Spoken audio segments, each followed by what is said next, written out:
Welcome back to the Real Estate 401k show. I'm your host, Mike Weinstein, alongside Justin Frederick and Ryan Gerdes down at the end. You're going to want to text the word FANNY to 623-AZ-RECON. That's FANNY to 623-AZ-RECON.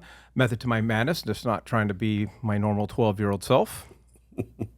Thank you. I mean, we knew silence says enough, right? All right, the title of the article, and if you do want to get your hands on this article link, you can, again, text the word FANNY to 623-AZ-RECON. What happens to mortgage rates if conservatorship ends for Freddie Mac and Fannie Mae?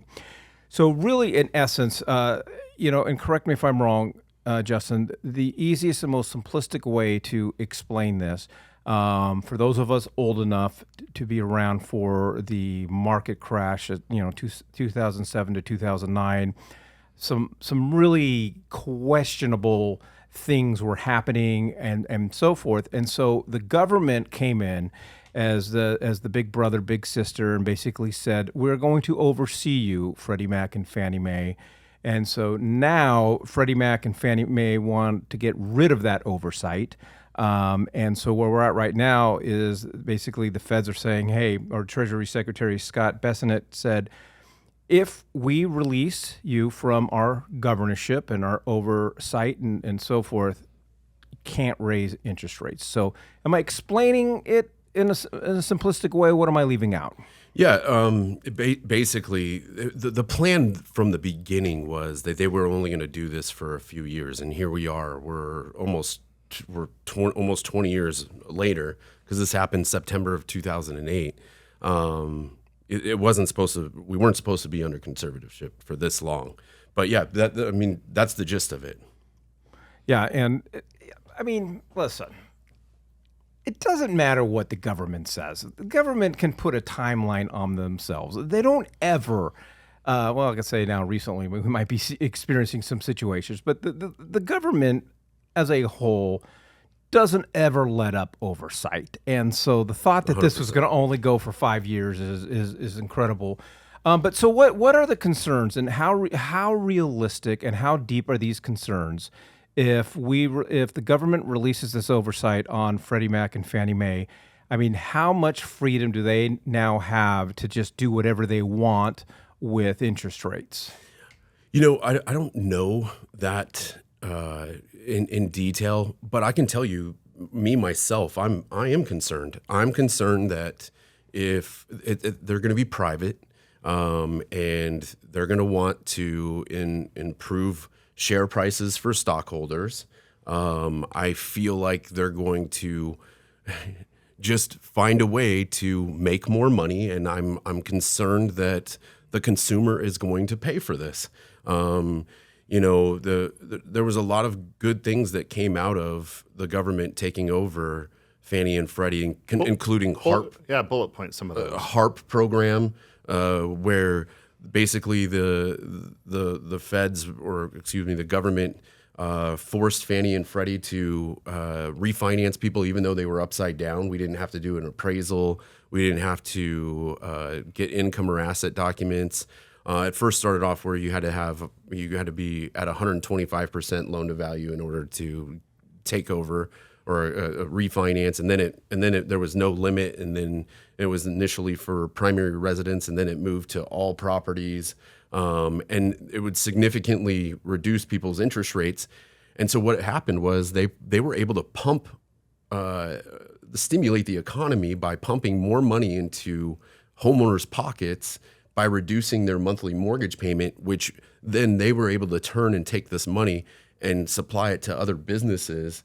And we stopped the foreclosures because people were able to get really good interest rates. And their incentive was, if you foreclosed, you wouldn't be able to buy a new home with low interest rates. Whereas right now you can buy with these refinance with these low interest rates. And it was wonderful for people. So and regulation. We ended up getting TRID, which meant that we had to disclose in a certain period of time. We had to send out loan estimates that were the same across the board, no matter what lender you used. We had to use closing disclosures. There was cooling periods where you had time to review these documents before we could actually close on a house. I mean, prior to 2008, we were closing homes in 3 days without collecting documents and just barely sending out any information. Now, did they play into the whole appraisal element too, or was that just straight up Dodd-Frank? And that was straight up Dodd-Frank. Okay. You know, but I mean, I have to believe that there was a hand in it because they really saw the insides of what was actually happening when they did this. So you kind of hinted on it, and I don't want to make the assumption because most Americans who've ever gone through the home buying process have heard the terms Fannie Mae and Freddie Mac. Who are they? Yeah. And what are they? So when you hear conventional loans, Because Fannie Mae to me sounds hot. you are a lot older than us. So Fannie and Freddie, who we like to call them for short, hold all the conventional mortgage loans, which, I mean, is what everybody eventually wants to be in, except if you hold VA opportunities. Conventional financing is very easy to get into if you have good credit. They will allow you to get rid of mortgage insurance once you hit the right loan to value. If the government wants to stimulate the economy, this is who they're going to go to do it. FHA, you know, great product itself, and it's nice because you can do a streamline no matter what on those types of products. But it's tailored for first-time homebuyer kind of individuals. However, you can get into Freddie and Fannie now with them as well as a first-time homebuyer. So to detail out your concern, though, is that you feel like if this government entity or this government element is taken away, that rates are going to go up or costs are going to go up or both? I think in some sort of way, which if rates go up, that means cost goes up. So in some sort of way, I feel like they're going to end up taking more from the consumer. And that's my concern. Now, majority of who's in office right now, their focus is to lower mortgage rates because they understand that home affordability is a big issue right now. Also, the U.S. we rely on housing. We're not exporting a whole ton. We import a ton of stuff, but we rely on building and construction to support our economy. And so we need mortgage rates to stay steady or get lower in order to pick that up. I just don't think that it takes a genius if they feel like, okay, we've opened the gates, we no longer have this this government thumb on us. Let's go ahead and raise rates and let's go ahead and do all these other things that are going to make our pockets bigger. But now all of a sudden inflation's going to tank, so all their other businesses are going to suffer. And then unemployment's going to go up, and then default rate's going to start going through the roof. So they might have a year or two where they get fatter, but then in the long run, they're just going to be cutting off their nose, right? And then they're going to be back at square one. Well, I don't think they're going to go from 6.5% and say, "Oh my God, we get rid of the Fed's oversight. Now we're going up to 10%." I don't think so either. I think it's going to take time. They do that research. They got that homework. Where's that sweet spot where they're going to maximize profit? I wasn't implying that they were going to do it overnight, but yeah, they'll start putting things. For it. Now, if mortgage rates goes up, inflation will actually go down because then. That's what I said. You said, okay. Tank. Yeah. All right. Yeah, all right. It's going to go, yeah. No, it's going to go way down for sure because they're not going to have any money to spend. So that's my concern. But we could be wrong though too. I mean, who knows? As soon as the government took them over the last time, rates went down basically overnight, and it was a beautiful thing. We dropped from high sixes to 5.125 overnight, and it was beautiful. It was godsend. It was crazy. All right, go ahead. Sorry. Well, I was going to say, if you are, if you're thinking about investing in real estate or thinking about doing something in real estate, the best place to start is understanding the mortgage process, what you qualify for what interest rates you qualify for. And we want to introduce you to Justin. All you got to do is text the word Fannie to 623-AZ-RECON. That's Fannie to 623-AZ-RECON, and we promise you we're going to get you Justin's information ASAP. So what was just going on in my head is how are investors going to behave, right? Because I think that you're going to have one big pool of funds and investors, both private and public, that are going to say, boy, we love this. We would love to dump more money into mortgage-backed securities because there's going to have less government involvement. And then you're going to have the extreme other side. But I think that the side that likes less government involvement is going to start dumping way more money than the money that the other side is going to be pulling out. What are your thoughts on that? I agree with you. And I feel like if something doesn't go the way that the government wants, they're just going to pull it right. They're going to pull the reins right back in.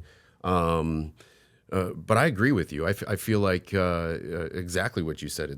There people that want lower rates and they're going to pump money into mortgage-backed securities. Absolutely.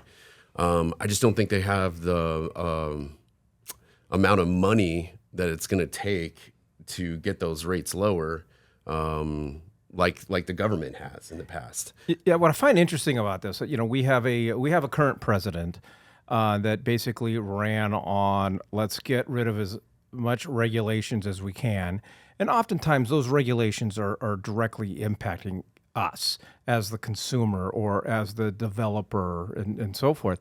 But this is this is kind of a regulation that actually benefits the end consumer. Because what concerns me about this is the Treasury Secretary basically said that they would consider releasing Freddie Mac and Fannie Mae from the conservatorship if doing so doesn't push up mortgage rates. So is that hey guys, pretty please, or let's make a pinky? That's what I'm worried about. Pinky promise. Promise, Yeah. I mean, we talked about it months ago when we were talking about how the elections are and if this happens, then what will happen after that. I see this as one step closer to a more of a free market type of approach, and I'm over here thinking like this could be not overnight. Mm-hmm. But this could be something really interesting where the common investor says, you know what, I have $50 million sitting in this account. I usually make 10, 12%, simple interest off this thing year over year. You know what, I'm going to go ahead and I'm just going to start selling securities at 5% amortized, which is going to math out way better than 10% simple interest year over year. And then everyone else is going to have to respond with, well, okay, if I want to sell this mortgage, I need to be at 5% amortized or better. And then as things start to slowly but surely start competing against each other, it could end up being something where you could go in there and literally negotiate your interest rate on a per deal basis rather than just saying, oh well, I have to settle for whatever prime is. Right? I mean, am I No. am I thinking about this improperly? So that's kind of it could go that way. However, I'm kind of the believer of like history repeats itself, and so it may not happen like right now, but 50 years from now, I feel like what we really learned from 2008 was Fannie and Freddie had a real hold on our balls as America, and when they started falling, we were like, oh shit, they could take down our economy themselves. So something that big, I just feel like that's not something that we really want to let go of, because they almost single-handedly destroyed the U.S. economy in such a short period of time. But that was a lot of fraud. There was a lot of bullshit going on with that. And so if Fannie Mae was no longer the backing entity, they're more of the auditing or the policing entity, making sure that there isn't any predatory lending, making sure that you're not doing under the table appraisals, making sure that you're not, like keeping, that 3-day lapse between closing disclosure to funding, like some of those principles, and just saying, hey, look, there's rules. We're going to make sure that no one's breaking them, some core, ethical rules. Then I think that it could end up being an extremely positive thing. But It could be. I mean, I love that don't you're necess- I don't- taking the other side of it. I'm not necessarily an optimist, but I'm not necessarily a pessimist. But realistically, I love free markets, and so I So think do I. that it could. I think that it could be something good. No, the only thing that I would push back on you on, Justin, is this thought is if we release the conservatorship oversight from Freddie, Fannie Mae and Freddie Mac, and then they start doing something that we don't like, the government's not, I don't think, going to just be able to step in, because part of the reason why the federal government was able to step in is because Fannie Mae and Freddie Mac got bailed out by the U.S. Treasury Department after the market crash. Yep. And if you want free money, you want a bailout, you agree to certain terms. Sure. So I think once they, and that is the concern, once they release Fannie Mae and Freddie Mac, we lose, as far as the government goes, they lose a lot of ability to control the process. I agree. All right, if you are interested in understanding the mortgage process, getting qualified for an investment piece of real estate or a first home or a second home, we want to introduce you to Justin. Him and his team are truly the very best. And I mean, Ryan and I could talk about all day long how great they are and what they do, but really, all I have to tell you is every time Ryan and I go buy a piece of real estate, we use Justin. Yeah. So I don't know if there's any better compliment than Yeah, that. give him 5 minutes, and you'll be a believer too. All right, all you got to do is text the word Fannie to 623 AZ Recon. That's Fannie to 623 AZ Recon.